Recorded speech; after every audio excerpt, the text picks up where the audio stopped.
사도신경 말씀으로 2022년도 1월 17일 월요일 온라인 아침 기도에 하나님께 올려드리겠습니다. 전능하사 천지를 만드신 하나님 아버지를 내가 믿사오며 그 외아들 우리 주 예수 그리스도를 믿사오니 이는 성령으로 잉태하사 동정녀 마리아에게 나시고 본디오 빌라도에게 고난을 받으사 십자가에 못 박혀 죽으시고 장사한 지 사흘 만에 죽은 자 가운데서 다시 살아나시며 하늘에 오르사 전능하신 하나님 우편에 앉아 계시다가 저리로서 산자와 죽은 자를 심판하러 오시리라. 성령을 믿사오며 거룩한 공회와 성도가 서로 교통하는 것과 죄를 사하여 주시는 것과 몸이 다시 사는 것과 영원히 사는 것을 믿사옵나이다. 아멘. 찬송가 436장 찬송하시겠습니다.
하나님 아버지 감사합니다. 어제는 거룩한 주일 예배를 통해서 큰 은혜 받게 하시고 도전 받게 하시고 또 새로운 한 주간이 시작되는 월요일 아침을 맞이하면서 주님의 부르심에 순종함으로 오늘 하루 시작하는 첫 시간에 주 앞에 나와 주님의 말씀을 받게 하심을 감사합니다. 하나님, 오늘 하루도 이번 한 주간도 주님께서 영의 양식을 통해서 저희들을 푸른 초장과 실만한 물가로 인도하시려고 불러주신 줄 믿사오니 오늘도 말씀을 들을 때 깨닫게 하시고 순종케 하여 주시어서 선한 목자이신 우리 주님께서 예비하신 승리의 축복을 풍성히 누리며 살아가는 복된 하루와 한 주간 되게 하여 주옵소서. 감사드리오며 우리 주 예수 그리스도 이름으로 기도드리옵나이다. 아멘. 하나님의 말씀은 신약성경 요한복음 2장 1절부터 12절까지 말씀 보겠습니다. 자, 화면을 보시면서 1절부터 우리 다 함께 합독하시겠습니다. 사흘째 되던 날 갈릴리 가나에 혼례가 있어 예수의 어머니도 거기 계시고 예수와 그 제자들도 혼례의 청함을 받았더니 포도주가 떨어진지라. 예수의 어머니가 예수에게 이르되 저들에게 포도주가 없다 하니 예수께서 이르시되 여자여 나와 무슨 상관이 있나이까? 내 때가 아직 이르지 아니하였나이다. 그의 어머니가 하인들에게 이르되 너희에게 무슨 말씀을 하시는지 그대로 하라 하니라. 거기에 유대인이 정결 예식을 따라 두세 통 드는 돌 항아리 6이 놓였는지라. 예수께서 그들에게 이르시되 항아리에 물을 채우라 하신즉 아귀까지 채우니 이제는 떠서 연회장에게 갖다 주라 하심에 갖다 주었더니 연회장은 물로 된 포도주를 맛보고도 어디서 났는지 알지 못하되 물떠온 하인들은 알더라. 연회장이 신랑을 불러 말하되 사람마다 먼저 좋은 포도주를 내고 취한 후에 낮은 것을 내거늘 그대는 지금까지 좋은 포도주를 두었도다 하니라. 예수께서 이 첫 표적을 갈릴리 가나에서 행하여 그의 영광을 나타내심에 제자들이 그를 믿으니라. 그 후에 예수께서 그 어머니와 형제들과 제자들과 함께 가버나움으로 내려가셨으나 거기에 여러 날 계시지는 아니하시니라. 아멘. 할렐루야. 월요일 아침이 밝았습니다. 또 한 주간이 시작됩니다. 오늘 하루도 그리고 한 주간도 우리 주님께서 주시는 말씀을 통해서 베푸시는 은혜로 살아가는 오늘 하루와 한 주간 되시기를 주의 이름으로 축복합니다. 여러분, 이 세상에서 아무런 문제가 없이 사는 사람은 아마 한 사람도 없을 겁니다. 그러나 살면서 아무리 큰 문제를 만났다 할지라도 주님과 함께하는 사람에게는요, 그 문제가 더 이상 문제일 수 없습니다. 왜냐하면 그 문제를 해결할 수 없는 우리가 보기에는 너무나 그 문제가 커 보이지만 우리를 붙드시는 주님께는요, 그 문제가 더 이상 문제가 될 수 없기 때문입니다. 자, 오늘 본문은 이것을 우리에게 알려주고 있습니다. 자, 오늘은 본문 말씀을 통해서 우리가 믿음의 삶을 사는 동안에 무엇이 중요한지 세 가지를 깨닫게 됩니다. 첫째로 하나님이 시간을 기다리는 것이 중요하다는 겁니다. 자, 1절 말씀을 보면 빌립과 나다나엘을 제자로 부르신 후에 사흘째 되던 날이었습니다. 마침 그날 갈릴리 가나라는 동네에 혼인잔치가 있었는데 하반절을 보면 그 혼인잔치에 예수의 어머니 즉 마리아도 거기 있었다라고 하고 있습니다. 자, 2절을 보면 예수님과 제자들도 그 혼인잔치에 청함을 받습니다. 그래서 예수님은 제자들과 함께 이 갈릴리 가나의 혼인잔치에 참석을 하셨는데 3절에 보니까 포도주가 떨어진 겁니다. 잔치가 한참 진행 중인데 잔치 중에 가장 중요한 것으로 여기던 포도주가 똑 떨어진 겁니다. 여러분, 당시 혼인잔치에서 포도주가 없다는 것은요, 초대한 손님들을 대접하는 신랑 집안을 수치스럽게 만드는 치욕적인 그런 사건이었습니다. 자, 3절 하반절 말씀을 보니까 이때 예수의 어머니가 예수님께 포도주가 떨어졌다는 이야기를 합니다. 예수님께서 이 문제를 해결해 줄 것이라고 기대하고 이 말을 예수님께 한 겁니다. 여러분, 그런데 4절을 보면 예수님께서 마리아에게 뭐라고 합니까? 4절 중반절을 보시기 바랍니다. 여자여 나와 무슨 상관이 있나이까? 내 때가 아직 이르지 아니하였나이다 라고 합니다. 여러분, 아무리 예수님이 이 땅에 오신 하나님의 아들이셨지만 공생의 이전이었거든요.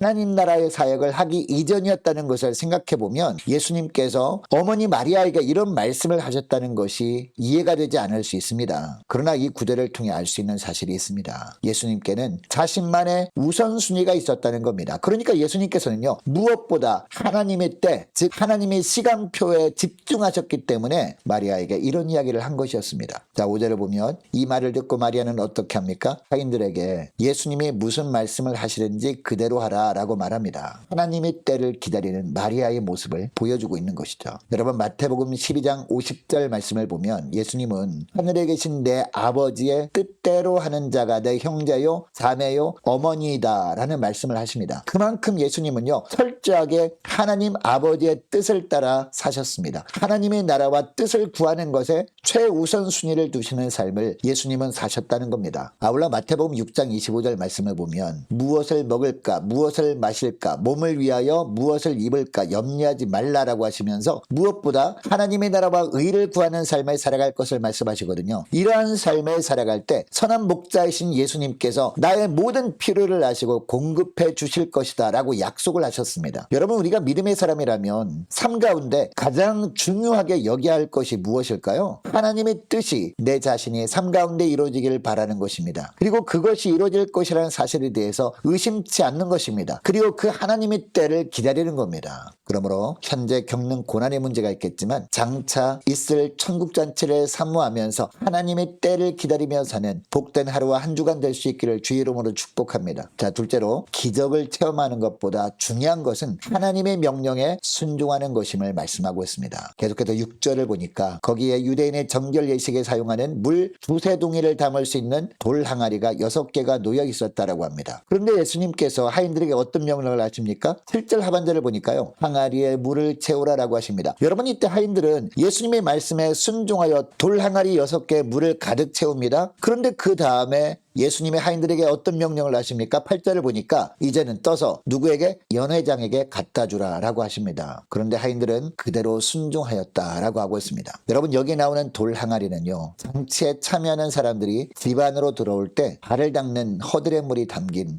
항아리였습니다. 그러니까 사람들이 먹을 수 있는 물도 아니었던 겁니다. 물론 예수님께서 이 항아리에 물을 채우라고 할 때 이 명령에는요, 하인들이 쉽게 순종할 수 있었을 겁니다. 그리고 순종해서 물을 채울 때 하인들은 허들의 물을 떠다가 채웠을 겁니다. 그러나 이 항아리에 담긴 허들의 물을 떠다가 연회장에게 갖다 주라 하시는 말씀에는 순종하기가 쉽지 않았을 겁니다. 왜냐하면 연회장은 포도주를 원하는데 예수님의 명령이라고 포도주 대신 허들의 물을 가져다가 연회장에게 갖다 주었다가는 어떤 봉변을 당할지 몰랐기 때문입니다. 그러나 하인들은 어떻게 합니까? 그대로 순종합니다. 이들의 순종한 결과가 무엇이었습니까? 물이 포도주로 변하는 기적을 볼 수 있었습니다. 때려보니까요, 물이 변하여 포도주가 되었는데 포도주 중에서도 특히 좋은 포도주, 즉 사람들이 놀랄 만큼 최상급 포도주로 변하는 기적을 체험하게 된 겁니다. 여러분, 하인들의 순종을 통해서 물이 포도주로 변하는 기적이 일어났습니다. 그러나 물을 포도주로 변화시킨 분은요, 예수님이셨습니다. 그런데 이 구절에서 우리가 눈여겨볼 부분이 있습니다. 이처럼 순종을 통해서 허들의 물이 최상급 포도주로 변하는 놀라운 기적을 직접 체험한 하인들이었습니다. 그러나 이 기적을 체험한 후에 이들이 예수님을 믿게 되었다라는 언급이 있습니까? 없습니까? 전혀 오늘 본문에는 나오지 않습니다. 여러분, 이것을 통해서 알 수 있는 것은요, 기적을 체험해도 그것이 믿음의 단계까지 이르지 못할 수도 있다는 사실입니다. 여러분, 오늘날 많은 사람들이 기적을 보면, 기적을 체험케 해주시면 예수님을 잘 믿을 수 있을 것 같다라고 생각을 합니다. 그러나 현실은요, 그렇지 않을 수 있음을 오늘 본문은 이야기해 주고 있습니다. 물론 예수님은 필요에 의해서 기적을 보여주실 수도 있는 예수님이십니다. 그러나 중요한 것은 기적이 먼저냐 믿음이 먼저냐 하는 겁니다. 여러분, 예수님은 요한복음 20장 29절 말씀에 나를 본 고로 믿느냐, 보지 않고도 믿는 자들은 복이 있다라는 말씀을 하십니다. 여러분, 예수님이 만드신 포도주가 최상품이었던 것처럼 내 자신이 예수님을 믿는 믿음 안에 먼저 거할 때 내 인생이 최상품 인생으로 변화시켜 주시는 주님의 기적을 보게 될 줄로 믿습니다. 여러분, 기적보다 내 인생에서 정말 중요한 것은, 더 중요한 것은 하나님의 말씀에 순종하는 삶이라는 것을 기억하시고 기적을 사모하는 삶이 아니라 순종의 삶을 사모하며 사는 복된 하루와 한 주간 될 수 있기를 축복합니다.